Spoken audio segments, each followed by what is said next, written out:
Hello, this is another tutorial for Substance Painter.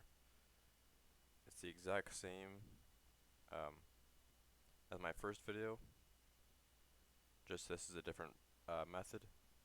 It's actually a lot easier and less time consuming because um, Substance Painter automatically applies the dirt map for you instead of you having to manually paint it. So obviously you'll need Blender and Substance Painter, so make sure you have those open and ready to go. So once you have your model, this is a rim for a new trailer I'm working on. Just working on and gaming it right now. But yeah, once you have the model finished,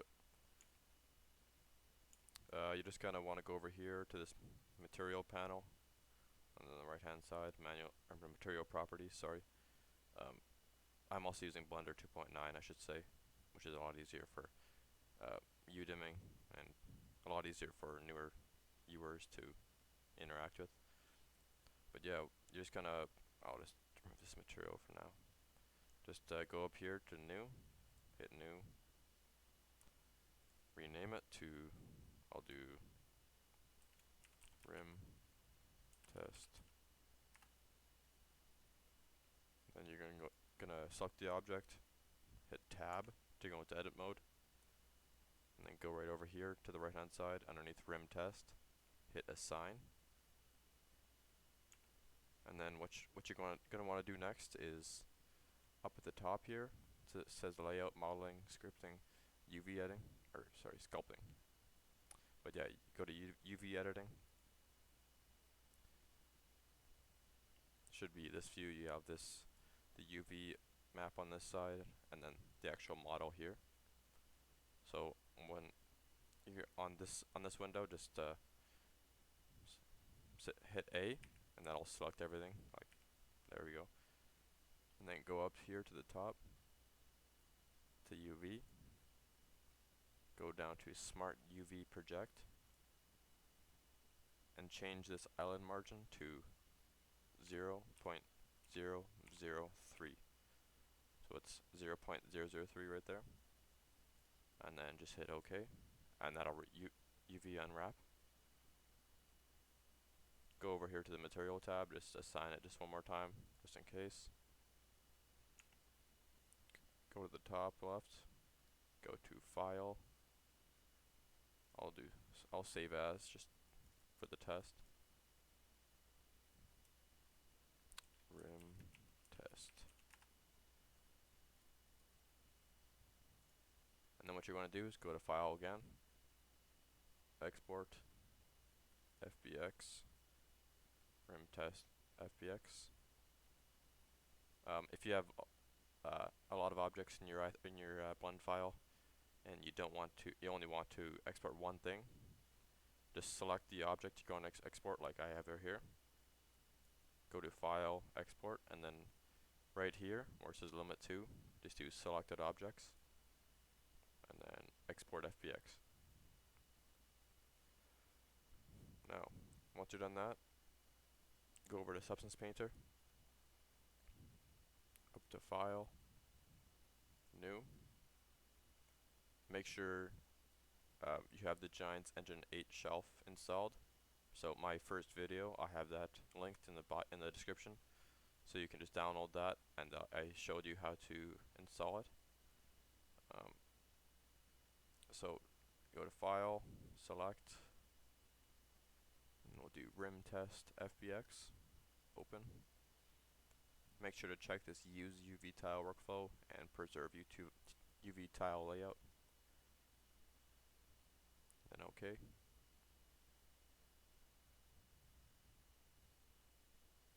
And there we go. Oh, one good thing to look out for, just in case. Go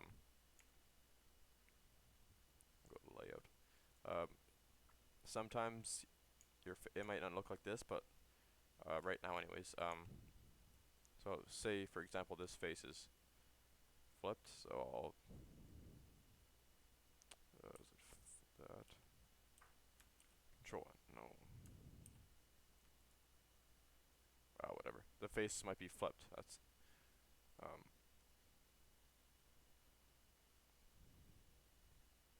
yeah, I don't know how to do it, but yeah. So the normals might be flipped. So yeah, I'll flip this one. So you see, it doesn't really look like that did much, but at the top here, it will say show overlays. It's kind of this two circles right here.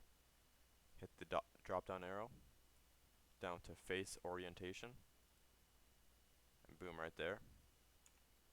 It's red. So basically, blue is the outside faces, which is the visible part, and the red is the interior. So obviously on a rim, this will be covered by a tire, so you would want these to be red. And this will also be covered by the drum brakes of the trailer.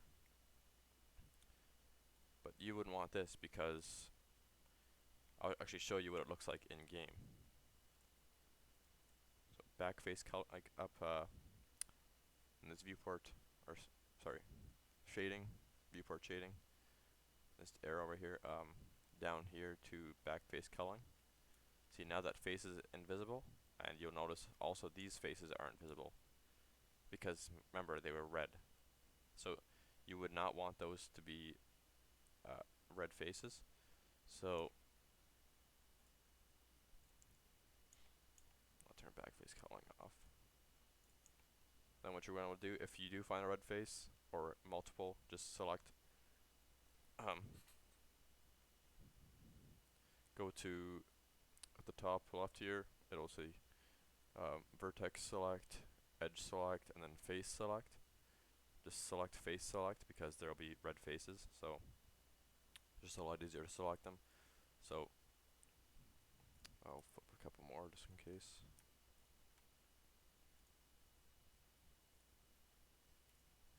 Okay, so yeah, for example, you got all these faces. You got 1, 2, 3, and 4. 4 faces that are flipped. Select one, hold shift, select another, another, another. So once you have all those selected, just go to mesh, down to normals, and then flip. What you also can do, I'll just revert that. There we go. What you also can do is you can select all, so it'll select every face. Go to mesh, normals, and then recalculate outside. But I've noticed in certain meshes that won't work, and it'll actually flipped some things that you wouldn't want flipped. So I find it's just best to do it the way I did, where I just select all the faces manually, and then go to mesh and normals, and then flip. Okay, so now that we got that out of the way, so yeah, once you have the object loaded into Substance Painter, we'll just go down to material or smart materials, sorry, in the bottom left here. Select it. Might take a while to load all the smart materials, and yeah, so basically what you're looking for is shader mask dirt. So hold left click, select it, drag it up to the mesh, and just drop. See, it adds this giant shader mask dirt. And that is basically it.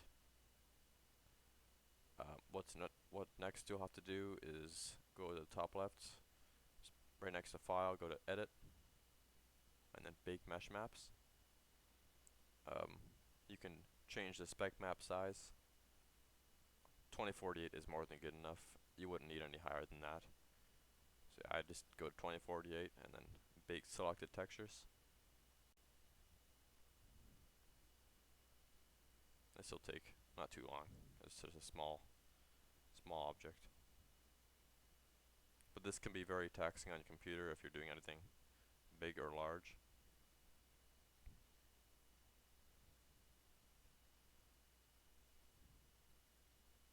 So this is where it calculates all the ambient occlusion, dirt, where it'll generate, and stuff like that.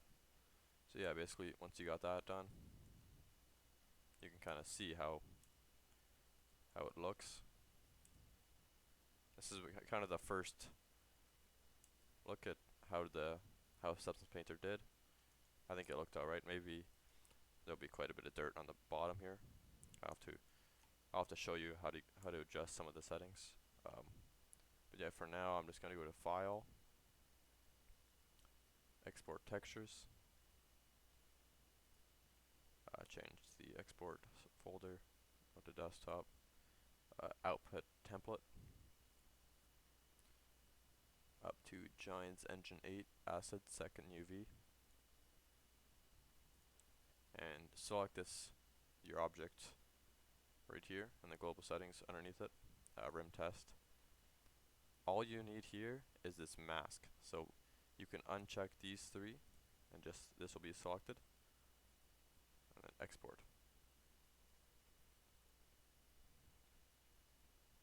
Okay, so now you got this here. So once you got that, what you can do from here is open up the Blender file back up that you just saved before you exported to FBX. Just one more time, assign material, and then go to UV editing, select all. In Blender 2.9 you can do this because UDIMS is actually part of Blender now, so nice easy shortcut to do is select Control and then U, and that'll bring up the UDIM picker, so you can go to the left and it says pick UDIMs, and this is really helpful for newer users. So you got color matte all the way from 0 to 7. I'll make it bigger. 0 to 7, and then all of the materials up here, all the set materials anyways. So yeah, I'm just gonna go to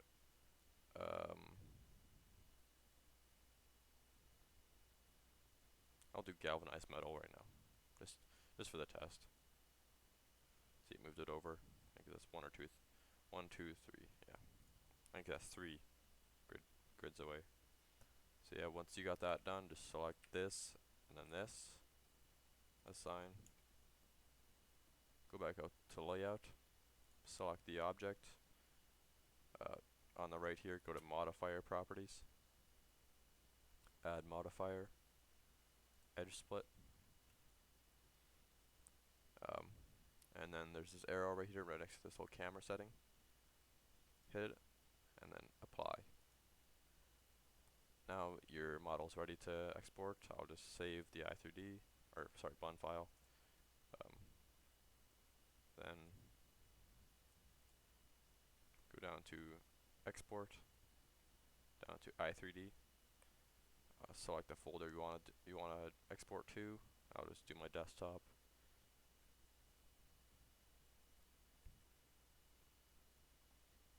Nothing you really need to set up there. If you have multiple objects and you only want to export this one object, just go to the export and then selected objects. You can do everything, which will be everything in the collection or the active collection, so anything that's underneath this collection or any other sub collections, and then active object, which is the same as selected object, pretty much. Anyways, I'm not sure what the difference, but yeah, once you're ready, you got the name, folder, go to export i3D. I'll go to my desktop.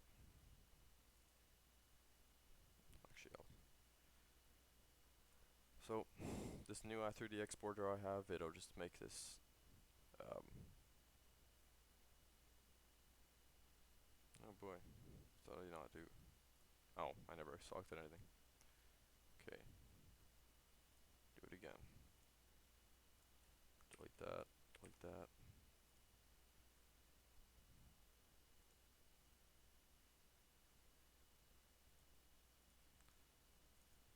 There we go. So it'll make a log of the i3D exporter and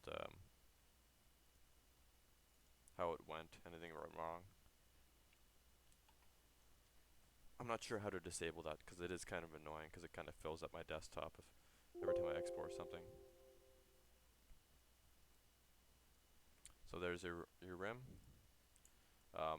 If it's kind of far out, you can select the object in the scenograph and just hit F, and that'll bring it right to the object. You can also do that in maps too, so if you have one object selected on the other side of the map and you can't really find it, just hit F and it'll bring it right there. So you got the rim selected. Go up to the top left here, go to Window, down to Material Editing. See, you got your material here. Scroll down. This is where material editing will, or should show up anyways. But if you don't need your terrain editing window open, you can just hit the X and it'll get rid of it. That'll just make it easier to work with. Open this menu right here, with this arrow over here. Hit replace or add a new shader. Locate your Farming Simulator 19 data folder. So for mine, it would be program files x86. Scroll down to Steam, Steam apps, common, and Farming Simulator 19.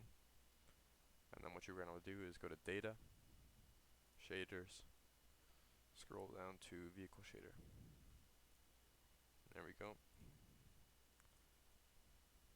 And then hit color mask. I kind of like the look of that. Yeah, so once you got the shader and a color mask applied, go to gloss map, these three dots again. Locate the folder you exported your spec map to. Just select it, and just hit yes to optimize it. Could take a while, but and there we go. So now you got the smart material dirt mask. I mean, it looks alright. I'm not a fan of how much dirt is down here, so I might redo that. Yeah, it looks pretty good. I like how the dirt is accumulating around the bolts, everything in the corners, edges, stuff like that. And like I said, well, I guess I didn't see it, but unless you don't have a model such as a slurry tanker where it would get a lot dirtier where you fill the manure from, rather than the hitch where you basically get no dirt or whatever. You can paint it like I taught you guys how to. But if it's just a vehicle or a rim or something like this, you could just use the smart material like I'm showing you guys now. And make sure to keep the Substance Painter file open, just in case you don't like it. You can redo it. Shadow map, receive shadow map. Yeah, that's basically how you do it, but let's just say I don't like this. I want to adjust how much dirt's on there, the intensity and stuff like that. I'll close that.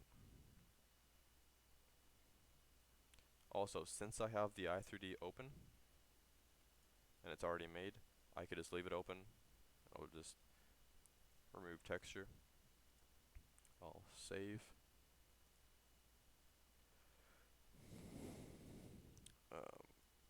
I'll get rid of these. So yeah, let's say I don't like it. I want to change a few things about the spec map. Well, what you're going to want to do is go to, on the right side here, it'll have your layer 1 and then Giants Shader Mask Dirt. Just right click it, and then cut layers. So that'll get rid of it. So now what you're going to do the same thing, go to Smart Materials and then Giants Shader Mask Dirt. There we go.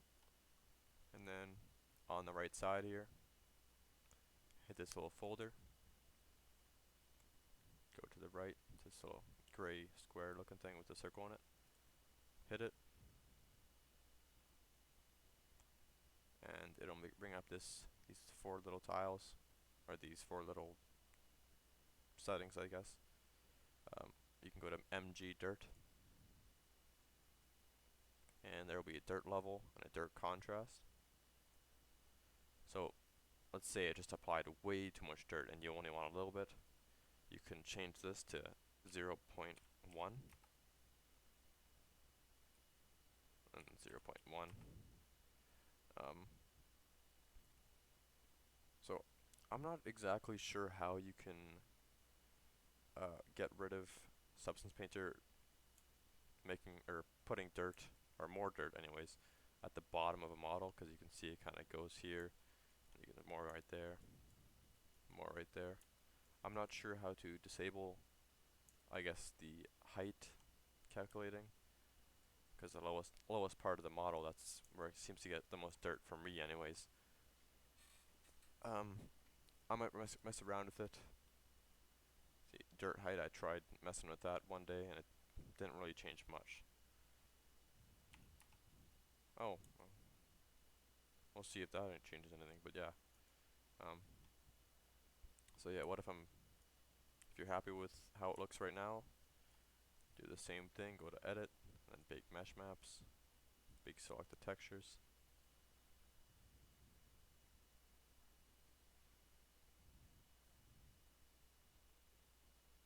Bake in the AO.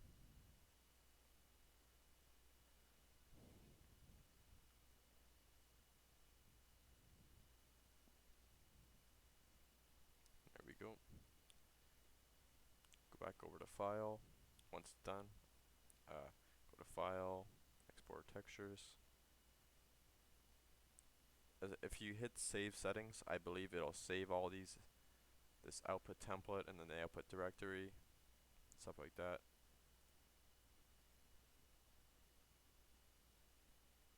I can't even do that. Yeah, it'll save these. So these won't give you exported, only this project mask will be exported. Export, save settings. Then you're going to go back over to the i3D.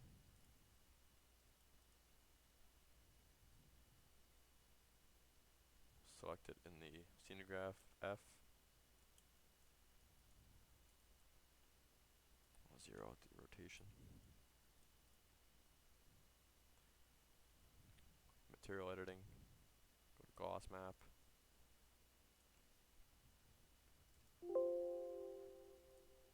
I'll optimize it just to make it happy.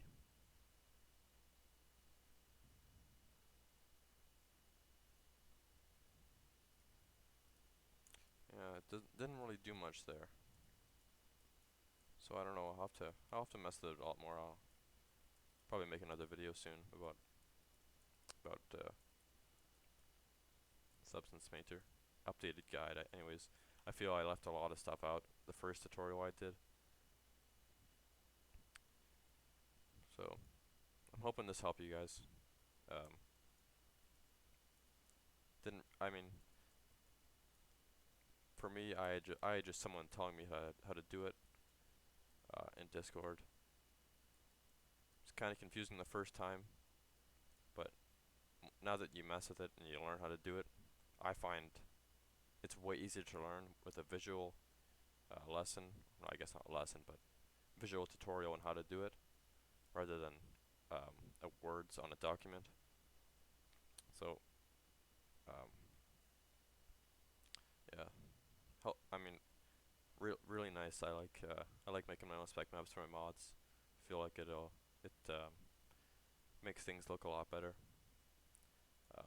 Forgot to mention last time, once you're in i3D and you just export it from Blender, in this console here, it'll say warning, i3D contains non-binary index triangle sets, and then the rim test i3D. To get rid of that, you're just going to go to the top left, go to File, Save As, go to the file or folder you want to save, select it, rim test, and then go to save as type, select it, and go to binary I through D files, and then save, and then replace it, and then I'll just close it. Yes, I'll save. See, and that just created a rim test I through D shapes. I'll just bring it over to it.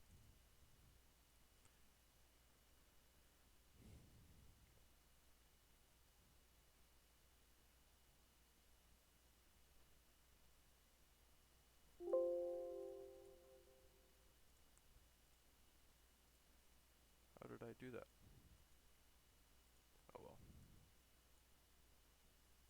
I'll try again.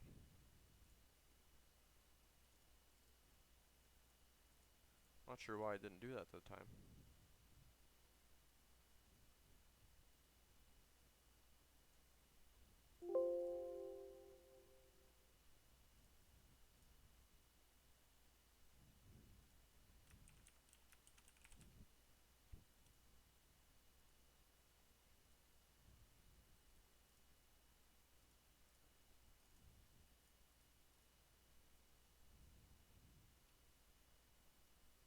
Oh, there we go. Okay, so you can't select, when you save as, you can't select the old rim test I through D. You actually have to make another one, so just do rim test 1. There. And then you can do save as type binary I through D files. Save. Then you can close the other ones. Rim test 1.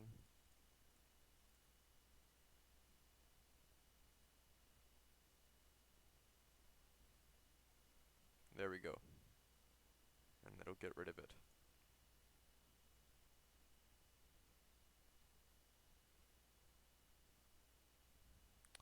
So yeah, that's basically it.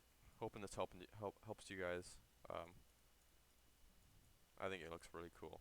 I mean, just adds a whole different aspect of a good looking mod when there's a spec map made specifically for it.